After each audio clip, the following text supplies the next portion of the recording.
حسبي فنعم الرب ربي ونعم الحسب حسبي. تنصر من تشاء وأنت العزيز الرحيم. نسألك العصمة في الحركات والسكنات والكلمات والإرادات والقطرات من الشكوك والظنون والأوهام الساترة للقلوب عن مطالعة الغيوب. فقد ابتلي المؤمنون وزلزلوا زلزالا شديدا. وإذ يقول المنافقون والذين في قلوبهم مرض ما وعدنا الله ورسوله إلا غرورا.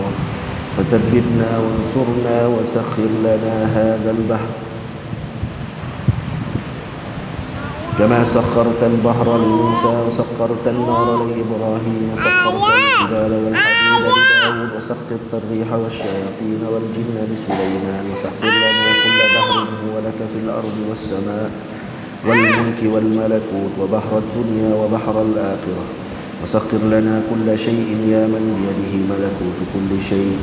كافها يا عين صاد كافها يا عين صاد كافها يا عين صاد.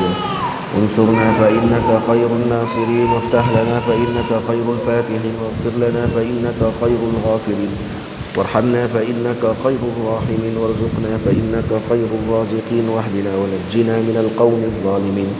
وهب لنا ريحا طيبة كما هي في عينك وانشرها علينا من قدائم رحمتك واحملنا بها حمل الكرامة مع السلامة والعافية في الدين والدنيا والآخرة إنك على كل شيء قدير.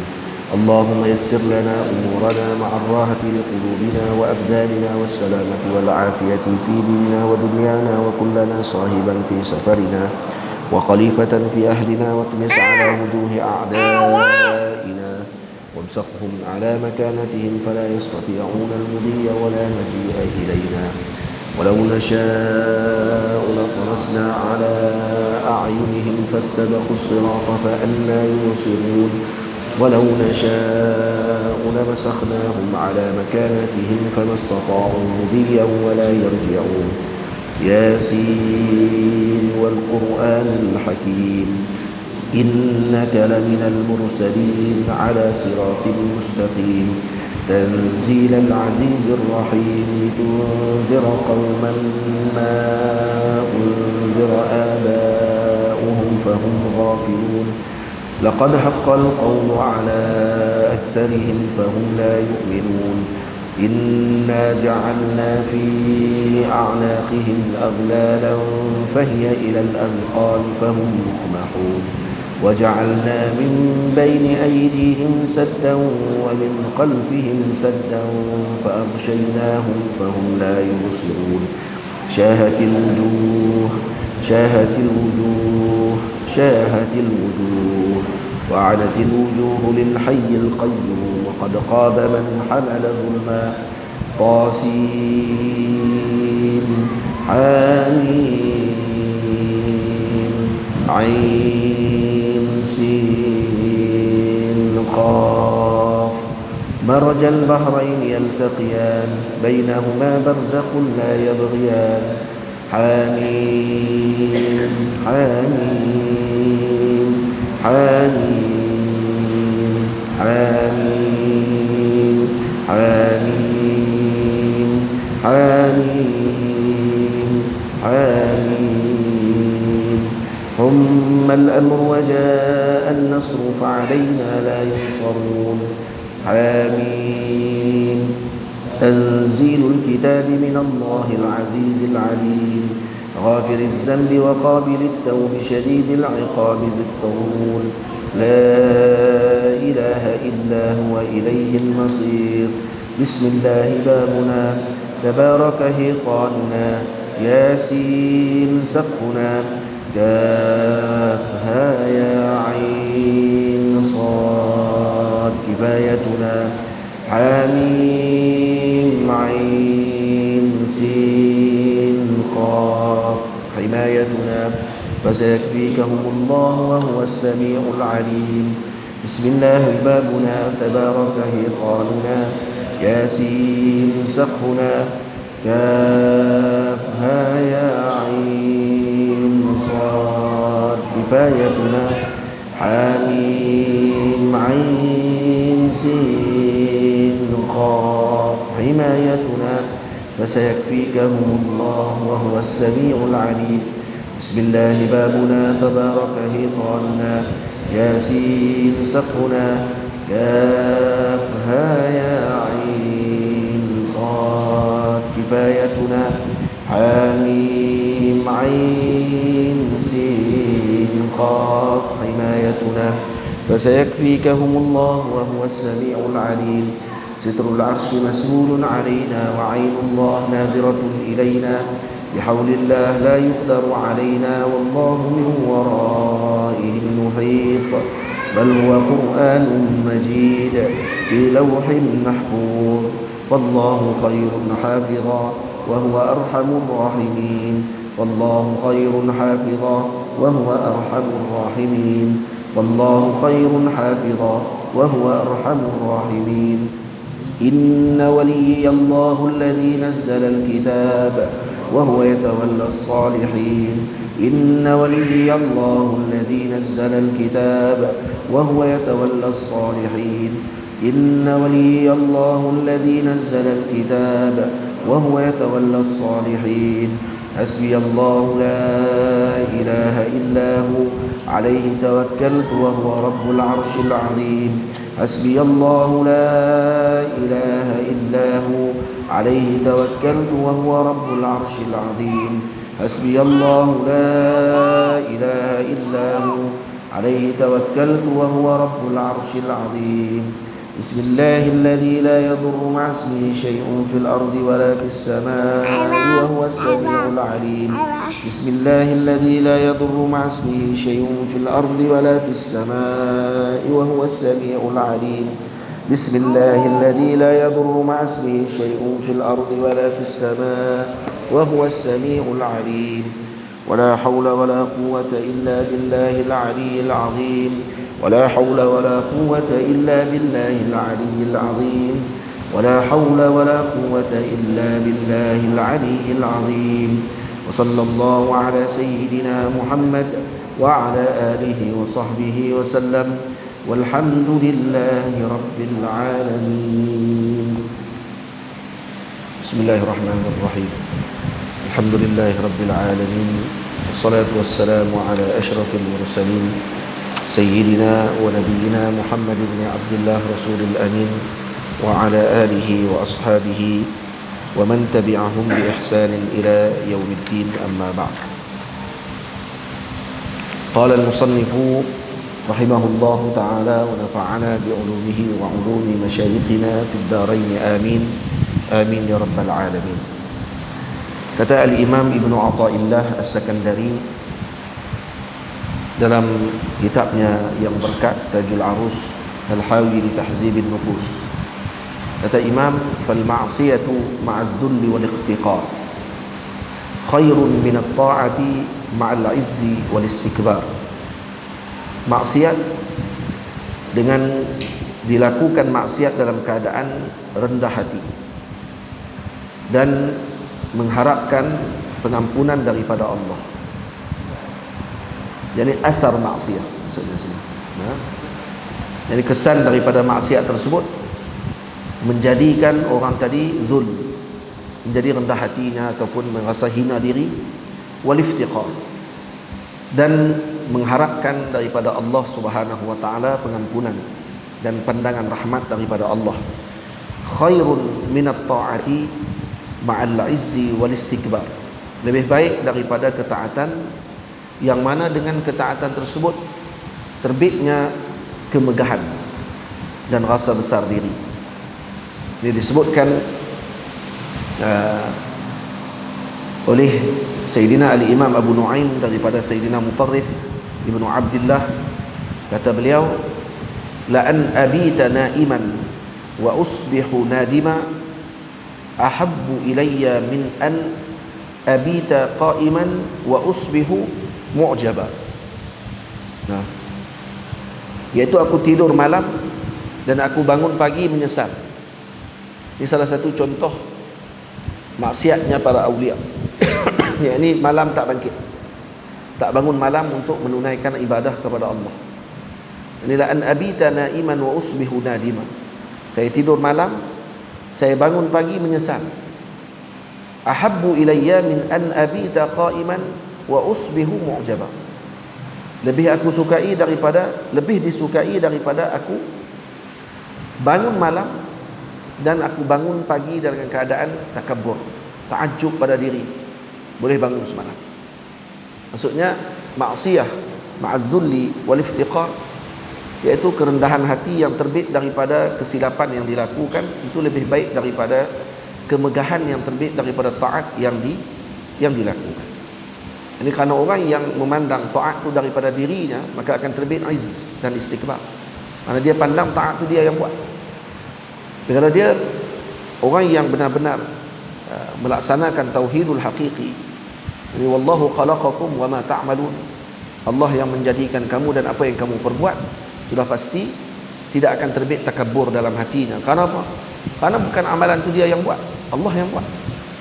Jadi tak perlu untuk dia nak rasa bangga pun sebenarnya. Karena berbangga dengan perbuatan dengan amalan ataupun dengan perbuatan orang lain, maka ini adalah kebodohan. Itu para sufi, para awliya Allah Ta'ala, mereka ternafi daripada kebodohan. Sebabkan itu mereka menyerahkan semuanya kepada Allah dan tidak memandang kepada kerja buat diri mereka.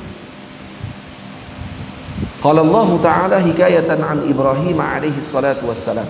Allah Subhanahu wa Ta'ala berfirman menghikayatkan daripada Sayyidina Ibrahim alaihi salam, sebut faman tabi'ani fa innahu minni. Nabi Ibrahim sebut, sesiapa yang mengikutiku maka sesungguhnya dia daripada kelompokku. Jadi apa mafhum daripada ayat tadi, faman tabi'ani fa innahu minni, ai anna man lam yatba'hu laisa minhu. Jadi mafhum daripada ayat tersebut, yang tidak mengikuti beliau maka dia bukan daripada kalangannya beliau. Tak ikut Sayyidina Ibrahim bermakna dia bukan daripada kelompoknya Nabi Allah Ibrahim alaihi salam. Wa qala ta'ala hikayatan an Nuh alaihi salatu wassalam, dan Allah Subhanahu wa Ta'ala berfirman menghikayatkan daripada Nabi Allah Nuh alaihi salatu wassalam, inna bni min ahli. Ini kerana apa ni disebut? Ini masih lagi dengan perbincangan tentang mutaba'ah. Ini masih perbincangan tentang mutaba'ah. Yang ini mengikuti Nabi bermakna kamu akan menjadi kelompoknya Nabi sallallahu alaihi wasallam. Tidak mengikuti Nabi maka tidak termasuk kelompoknya Nabi. Baik, dari mana datang tu? Daripada perkataan Sayyidina Ibrahim, faman tabi'ani fa innahu minni. Jadi difaham mafhumnya. Mafhum tadi mafhum mukhalafah. Mafhum mukhalafah daripada ni, mafhum ni ada dua. Ada mafhum dipanggil mafhum muwafaqah dan ada mafhum mukhalafah. Di mafhum ni mafhum mukhalafah. Jadi yang dipaham daripada ayat ini, apa yang dipaham? Mantuknya, sebutan ayat disebut siapa ikut aku maka dia di kalanganku, kata Nabi Ibrahim. Apa mafhumnya? Tu mantuk. Mafhum, siapa tak ikut aku maka dia bukan ikut daripada aku, maksudnya. Okay. Karena hak mafhum tidak disebut, yang disebut yang mantuk. Mafhum difaham daripada situ. Jadi daripada mana diambil mafhum ni diguna pakai oleh sebahagian daripada usuli. Sebahagian ulama usul mengguna pakai hukum pada mafhum. Diambil daripada mafhum. Maksudnya bukan mesti dengan mantuk saja. Ini dalam perbahasan usul fikih. Wa qala ta'ala hikayatan an Nuh alaihi salatu wassalam, dan Allah Subhanahu wa Ta'ala menghikayatkan daripada kisah Nabi Nuh, daripada perkataan Nabi Nuh, inna bni min ahli. Ini waktu ketika mana banjir besar berlaku, anak Nabi Nuh berada di atas puncak gunung. Ayak dah naik. Nabi Nuh jemput anak dia naik atas kapal. Dan kemudian Nabi Nuh kata, anak-anakku daripada ahliku. Inna bni min ahli. Anakku ni daripada keluargaku, daripada ahliku. Fa ajabahu subhanahu, maka Allah menjawab, qala ya nuh innahu laysa min ahlik innahu amalun ghairu salih. Tu Allah kata ya nuh innahu laysa min ahlik. Jadi dipaham di sini kenapa? Karena dia tidak mutabaah dengan kamu, dia tidak mengikuti kamu, tidak beradab dengan adabnya kamu, maka dia bukan daripada kamu. Fa innahu amalun ghairu salih. Tidak mutabaah, tidak mengikuti, maka dinafikan daripada kelompok tersebut. Sebab tu man ahabba qauman yuhsyaru ma'ahum. Sesiapa yang mencintai satu kaum, maka dia akan dibangkitkan bersama dengan kaum tersebut. Kenapa? Kenapa hanya mencintai sahaja akan ikut kaum tadi? Karena cinta akan menerbitkan mutaba'ah. Biasanya cinta dia akan terbitkan mutaba'ah. Orang tu tak akan tahu kata dia ni mencintai fulan, melainkan dia ada mutaba'ah pada orang tersebut. Mutaba'ah macam mana kalau seorang lelaki cinta dengan perempuan? Mutaba'atul khabar. Nak tahu berita dia selalu. Dan juga nak tahu semua benda yang disukai oleh apa yang dia cintai, siapa yang dia cintai tersebut. Seorang yang mengenal orang yang dia cintai tadi, maka dia akan berusaha untuk mengikuti apa yang disukai oleh orang yang dicintai tersebut. Pakaiannya, kalau kata lelaki dengan lelaki, maksudnya dia akan tengok dengan orang yang dicinta, maka dia akan terkesan, maka dia akan ikut dengan apa yang dilakukan. Jadi mutaba'ah adalah manifestasi daripada al-hub asyadid, kerana cinta yang mendalam. Kita tengok anak muda mencintai artis dan seumpamanya adalah kerana kecintaan yang mendalam. Dia tak pakai kasut macam kawan tu pakai. Kalau artis tu pakai seluar singkat sebelah pun dia pakai juga macam tu. Trend katanya. Kenapa? Kerana cinta yang mendalam. Cinta ni buta. Ya, cinta ni buta. Dan cinta tidak akan diambil dengan hukum, melainkan dengan apa yang dilakukan daripada cinta tersebut. Perbuatan yang dilakukan daripada hasil cinta tadi, itu yang dinilai, bukan cinta tu. Kerana cinta bukannya boleh dipaksa, dan cinta juga tidak boleh untuk dihukumkan, kerana dia masalah mailul qalb. Masalah mail qalb itu tidak akan boleh diambil hukum. Lepas tu ada sebahagian anak-anak muda bila jatuh cinta dengan seseorang, dia istighfar, dia kata ni telah melakukan zina hati, kata Syekh Ahmad Kan'an, Qadhi Ahmad Kan'an dalam kitabnya Usul Muasyarah Zawjiyah, dia kata ni taklif dengan benda yang tidak ditaklifkan. Jadi mempertanggungjawabkan dengan benda yang tidak dipertanggungjawabkan. Karena jatuh cinta dengan seseorang tersebut itu adalah mailul qalb. Ini dipanggil perkara yang tidak boleh dielak. Tengok seorang, kita jatuh cinta dengan dia. Tengok ni kita berkenan kat orang tersebut. Biasa benar. Cuma yang masalahnya adalah amal yang dilakukan untuk melakukan perasaan tadi, atau menunjukkan perasaan tersebut. Hak tu yang dinilai. Amal tu, iaitu apa yang dia buat dengan sebab kecintaan tersebut. Dengan sebab cinta tadi dia melakukan zina, na'udzubillah. Hak tu yang jadi dosa. Ataupun melakukan perbuatan yang menghampiri kepada zina, itu yang berdosa. Apa? Jadi mutaba'ah mesti dengan ikut. Tak ikut bermakna dia tidak bersama. Fal mutaba'atu, disebut dalam ni, naqala Ar-Raghib Al-Asbahani fi muhadaratil udaba 'anil Imam Muqatil rahimahumallahu ta'ala qawluhu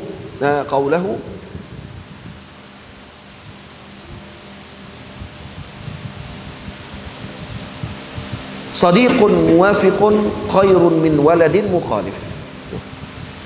Kata Imam Muqatil, teman yang bersama dengan kita tu lebih baik daripada anak yang bercanggah dengan kita. Alam tasma' qaulallahi ta'ala innahu laysa min ahlik innahu amalun ghairu salih. Tengoklah, kamu tak dengarkah kalam Allah yang Allah Ta'ala sebut innahu laysa min ahlik, dia bukan keluargamu, innahu amalun ghairu salih, ini amal yang tidak baik maksudnya. Wal muradu innahu laysa min ahlik alladzina amarnaka bihamlihim.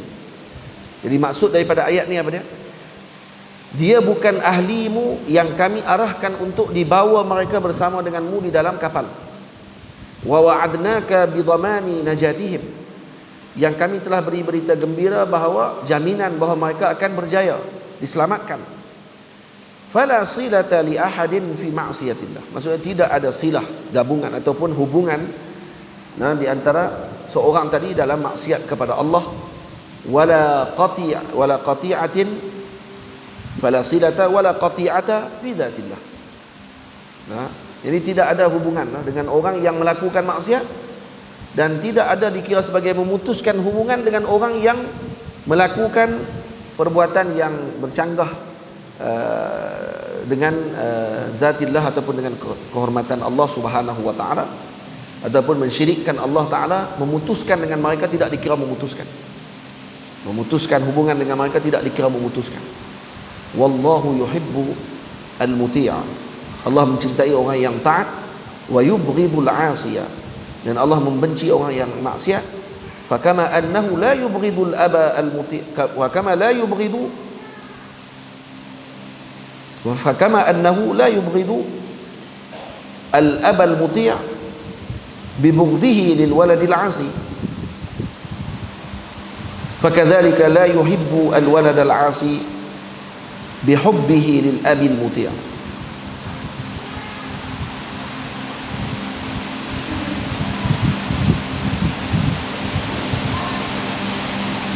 Apa?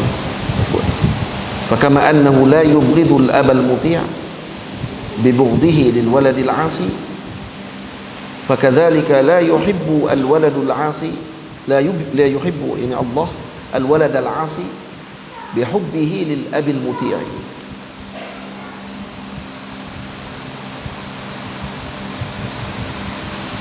Walau kana al hubbu yasri min al abi ila al walad لأوشك أن يسري البغض أيضا بل الحق أن لا تزر وازرة وزر أخرى ومن ظن أنه ينجو بتقوى الله بتقوى أبيه كمن ظن أنه يشبع بأكل أبيه ويروي بشرب أبيه ويصير عالما بتعلم أبيه.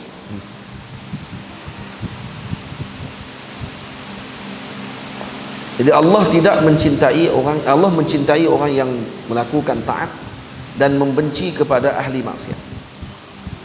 Seperti mana Allah tidak membenci ayah yang taat dengan sebab kebenciannya Allah kepada anak yang maksiat. Ya.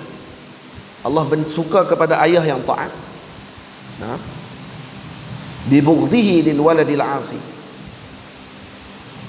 Dengan sebab bencinya dia kepada anak yang maksiat. Fakadzalika la yuhibbul waladal 'asi. Begitu juga Allah tidak menyukai anak yang maksiat. Bihubbihi li abi salih atau abil muti'. Dengan kecintaannya Allah kepada ayah yang taat, maka Allah tidak akan mencintai dengan anak yang maksiat. Seperti mana Allah benci dengan anak yang maksiat, dan dengan sebab benci tadi Allah tidak akan membenci dengan ayah yang melakukan taat. Sama? Ya, macam tu maksudnya. Walau kana al-hubbu yasri min al-abi ila al-walad. Kalaulah kecintaan tadi ni sambung daripada ayah sambung kepada anak, maka sudah tentulah akan bersambung sekali, masuk sekali kebencian bersama-sama. Bahkan dalam yang benarnya alla taziru waziratun wizra ukhra. yakni seorang tidak akan menanggung dosa kesilapan orang lain. Jadi kalau kata Allah membenci kepada anak yang melakukan maksiat kepada Allah, adakah bila Allah benci dengan anak maksiat ni termasuk Allah benci juga sekali dengan bapa dia juga, walaupun bapa dia ahli taat? Kerana kamu ni anak dia. Tak, kerana iman bukan diwarisi dan maksiat juga bukan boleh untuk ditanggungi oleh orang lain. Kamu buat maksiat, kamu yang kena tanggung, dan kamu akan terputus pada waktu itu dengan ayahmu pada sudut hubungan ketaatanmu kepada Allah. Karena Allah benci dengan ahli maksiat. Kalau kamu buat maksiat, ayah kamu ahli taat, maka ketaatan ayah kamu tadi tidak akan mampu untuk menyelamatkan maksiat yang kamu lakukan tersebut daripada kebencian Allah. Sebab itu disebut faman dhanna annahu yanju bi taqwa abihi, sesiapa yang menyangka bahawa dia selamat nanti di akhirat dengan ketakwaan ayahnya, dengan keadaan dia tidak bertakwa. Ini lagu Rehan tu, iman tak dapat diwarisi tu. Kaman dhanna annahu yushbi'u bi akli abihi, seperti mana orang yang menyangka bahawa dia akan kenyang dengan makan ayahnya. Ayah dia makan, dia ingat dia kenyang. Nah, hak ni orang yang macam tu dia akan jadi bodoh. Wa yarwi bi syurbi abih, dan dia akan rasa hilang dahaga dengan minumnya ayah dia.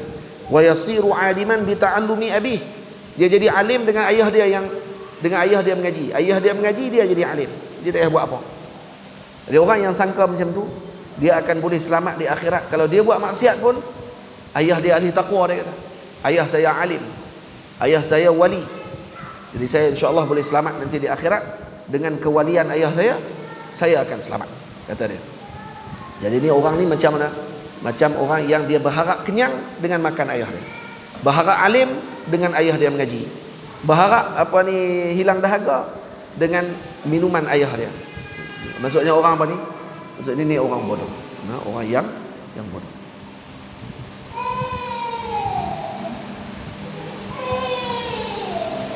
Faham? Jadi mau tak mau kena buat apa? Kita sendiri yang kena beramal. Kita yang kena beramal. Bukan kita jadi sombong dengan beramal tadi, maksudnya kita akan terus tidak berharap kepada doa orang, tidak lagi berharap dengan tawassul dengan para salihin dan aulia. Ada. Ini di sini dibincang masalah lain. Bincangan di sini masalahnya orang tadi berharap dengan orang panggil apa ni? Ini dipanggil tama'. At-tama'u fi rahmatillah, dan keadaan dia sendiri tidak melakukan amal. Tama' fi rahmatillah taala, dalam keadaan tidak beramal, ni adalah dicela. Dipanggil tama' mazmum. Dia nak Allah Ta'ala bagi nikmat kepada dia, tapi dia sendiri ahli maksiat, dan dia terus dengan maksiat tadi, dan dia kata tak apa, rahmat Allah Ta'ala luah, bimbang lah, Allah ampun lah nanti. Lepas tu terus lagi buat maksiat. Ni orang yang seolah-olah bermain-main dengan Rabbul Jalil, dia main dengan Allah Azza wa Jalla. Tapi kalau kata maksiat yang dia lakukan tadi, terbitnya zul, perasaan sedih, perasaan rasa rendah diri, dia rasa dia adalah hamba yang jangan takut Allah murka dengan dia nanti dan seumpamanya, maka itu akan menerbitkan tawaduk, dan itu akan menyebabkan dia dekat dengan Allah Subhanahu wa taala. Dan ini bukan sungguh berbuat maksiat dah. Ini nak bagi tahu perbezaan kesan di antara benda yang kadang dilihat pada zahir dengan yang tak elok, tapi hasilnya adalah elok, dengan yang zahirnya elok, hasilnya tidak elok. Jadi yang penting kita nak apa? Kita nak yang hasil dia tadi, bukan hanya zahir dia saja. Kita nak hasilnya. Apa hasilnya yang kita dapatkan di sisi Allah Subhanahu wa taala. Fal mutaba'atu, kata Imam lagi, taj'alu tabi'a ka'annahu juz'un minal matbu'. Mutaba'ah ni menjadikan at-tabi' tadi seakan-akan dia juzuk daripada yang dia ikuti. Wa in kana ajnabiyan ka Salman al-Farisi radhiyallahu anhu. Jadi mutaba'ah menjadikan at-tabi' ka'annahu juz'un minal matbu', yang mengikuti satu juzuk dengan yang mengikuti. Seperti mana walaupun dia orang luar, seperti yang berlaku kepada Sayyidina Salman Al-Farisi radhiyallahu anhu. Sayyidina Salman Al-Farisi orang Parsi, dan apa Nabi kata kepada dia, disebabkan kerana mutaba'ah dia dengan Rasulullah, ikut dia dan kasih dia dengan Nabi. Nabi kata, Salmanu minna ahla baiti. Sayyidina Salman ni daripada kami, kata Nabi, dan dia adalah ahli keluarga Nabi sallallahu alaihi wasallam. Pada sudut apa? Pada sudut mutaba'ah. Jadi kalau tu tengok apa ni kelebihan orang yang ikut dengan Nabi sallallahu alaihi wasallam. Nabi menyebut Salmanu minna ahlal bait. Dan kalau orang tadi tidak mengikuti, contoh seperti Abu Lahab, disebabkan kerana tidak ikut Nabi, walaupun dia adalah sulalahnya Rasul sallallahu alaihi wasallam, datuk bapa saudaranya Sayyidina Rasul, anak kepada Sayyidina Abdul Muttalib, tapi apa yang berlaku? Sebabkan kerana dia telah bercanggah dengan Sayyidina Rasul, bermaksiat kepada Sayyidina Rasul, maka ketika tersebut dia diputuskan hubungan dia dengan Sayyidina Rasul. Tak ada hubungan. Nah, innahu laisa min ahlik. Dia bukan ahli keluargamu, dan disebutkan oleh Allah dengan ayat tabat yada abi lahabin wa tab. Nampak? Wa ma'lumun anna Salman min ahli Faris. Jadi kita kalau tidak boleh sambung dengan Rasulullah pada ahli keluarga Nabi, maksud kita bukan keluarga Nabi. Ada Maulana Syekh Yusri sebut keluarga Nabi ni ada yang dia tahu kata dia keluarga Nabi, Dia tahu kata dia keluarga sebab silsilah keturunan dia bersambung. Dan dia tahu dia Sayyid Syarifah. Yang kedua, ada yang dia tahu tapi dia tak boleh sambung habis. Ada isyarat dia tu ahli keluarga Nabi, cuma tak bersambung habis. Yang ni pun cukup sekat tahu je, tak perlu nak bangga-bangga. Cukup sekat tahu je. Tak perlu kita pun apa ni, kalau nak cari juga, silakan cari, tak ada masalah apa, tapi jangan itu dijadikan sebagai tujuan utama. Dan yang paling utama amal. Buat amal, mengaji sungguh-sungguh, jadi alim. Apa nak bangga dengan keturunan sahaja kalau kata kita sendiri tidak membawa nama baik keturunan tersebut. Ya, walaupun keturunan Nabi SAW ni hagah tahniah. Kata ulama ni kedua keluarga Nabi, keluarga lain. Maksudnya tak boleh kita nak bandingkan dengan perkara tersebut. Ya, kalau kita keturunan raja ke, keturunan apa ni alim mana ke, tok guru mana ke, keturunan panglima mana ke. Kalau keturunan-keturunan macam tu, tak perlu kita nak bangga-banggakan sangat. Saya keturunan sekian. Sebut keturunan saja. Lepas tu, apa dia yang kamu buat? Apa amal yang kamu tunjuk macam dengan datuk kamu dulu? Kalau datuk kamu menguatkan umat Nabi SAW, kamu buat apa? Kalau sekat menyembang saja dan juga nak suruh orang angkat kamu disebabkan kerana keturunan tersebut, tak idea apa.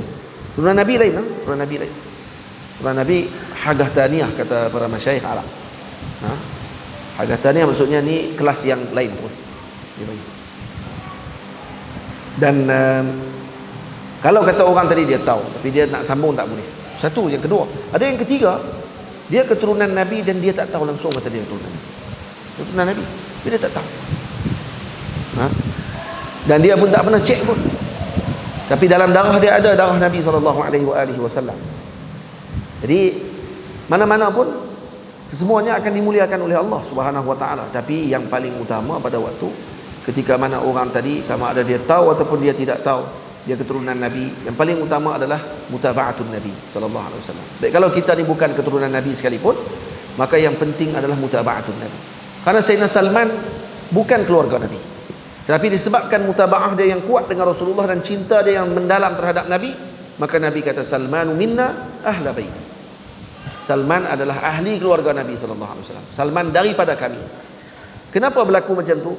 Karena Ansar dan Muhajirin berlaku perdebatan.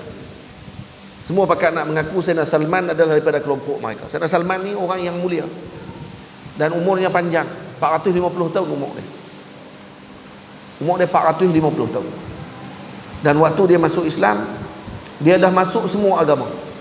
Dia dah pernah try dah semua agama untuk cari Nabi sallallahu alaihi wasallam. Waktu nak cari Rasulullah, semua agama dia telah anuti. Dan dia dulu pernah bantu ayah dia untuk memasang api di tempat sembahan api di Parsi. Sebab orang Parsi menyembah api. Dia macam Hindu. Jadi apa ni, lama dia dalam tu, dan kemudian dia masuk pula agama Kristian. Itu agama terakhir dia masuk, Nasrani. Dan kelompok inilah, rahib-rahib inilah waktu ketika mereka sedang beruzlah dalam satu gua, bagi tahu kepada dia, kata pergilah ke Hijaz. Di tanah sana sekarang Nabi akhir zaman telah diangkat oleh Allah Subhanahu Wa Taala. Dan kamu akan melihat tanda-tanda dia begini. Maka dia pun pergi. Sampai di dalam perjalanan dia ditangkap oleh pihak perompak. Kemudian dijual dia di Suk Madinah, Suk Makkah, di Suk Hamba, Suk Abid, di pasar hamba di Makkah. Kemudian dibeli oleh Yahudi, dibawa balik ke Madinah untuk bantu dia dalam urusan kebun beliau, kebun Yahudi tadi. Akhirnya waktu inilah dia nak ambil peluang untuk bertemu dengan Nabi sallallahu alaihi wasallam, dan sampailah dia masuk Islam. Kisahnya yang masyhur dalam syama'il Nabi sallallahu alaihi wasallam. Yang kemudian ahli Ansar dengan golongan Muhajirin semua pakat berebut-rebut nak jadikan Sayyidina Salman sebagai keluarga mereka. Ansar kata, kami Salman daripada kami. Kenapa? Karena dia dah jadi ahli Madinah Al-Munawwarah. Muhajirin pula kata, tak, dia daripada kami. Karena dia pun daripada luar masuk seperti kami masuk. Akhirnya Nabi kata apa? Nabi jadi pemutus. Salmanu minna wa ahla baiti. Sudah habis tu. Salman ahli keluarga kami. Semua pakat mengaku. Dan Sayyidina Rasul kata Salman adalah daripada kami. Ni kita pula pakat duk mengaku. Semua hak kelompok ni semua tak mengaku. Jadi masalah kita. Ni duk mengaku saya daripada kelompok ni. Hak kelompok tu kata, hak kelompok ni pula mengaku kelompok ni. Ada. Kami tak mau dengan. Dia kalau kata pakat berebut ni, maknanya ni orang yang mulia. Biar jadi rebutan, daripada terhegeh-hegeh untuk jadi orang yang nak mengaku-ngaku dengan itu dan ini. Perlu tak gelaran macam-macam di belakang dengan keturunan kalau kita bukan keturunan tersebut. Dan kalau tak pasti, baik letak-letak lah. Kalau benda tak pasti ni tak boleh letak, sebab takut lagi kita memakai pakaian yang bukan pakaian kita. Takut jadi orang yang syahadatuz zur, orang yang bawa sumpah palsu ataupun jadi saksi palsu dengan perkara yang tidak sepatutnya dilakukan. Faham? Dan yang paling utama mendapatkan kemuliaan ilmu. Syaraful ilmi fawqa kulli syaraf. Man zaqa araf wa man i'tarafa i'taraf. Dan kata Syekh Yusri, wa man i'tarafa sakir wa man sakira fani wa man faniya araf. Jadi yang paling utama kita ambil adalah kemuliaan ilmu. Ngaji sungguh-sungguh. Kamu mailah keturunan mana pun, kalau mengaji malah dan tidak mau zikir, tidak mau wirid dan tidak mau untuk mengambil daripada para guru, maka kamu sebenarnya tak ada apa-apa. Tak ada apa-apa. Dan malah kalau kamu keturunan yang sangat mulia tapi kamu tidak mengambil seperti jalan para pemuka yang terdahulu, maknanya kamu juga orang yang telah mensia-siakan dengan apa yang telah dilakukan oleh pemuka yang terdahulu. Okay? Wa ma'lumun anna Salman min ahli Faris. InsyaAllah kita akan sambung pada esok hari. Terlupa kita masuk dah waktu. Wassallallahu ala sayyidina Muhammad wa ala alihi wa sahbihi ajma'in. Semoga kita dapat ambil manfaat dengan perkara tersebut. Assalamualaikum warahmatullahi wabarakatuh. Azan.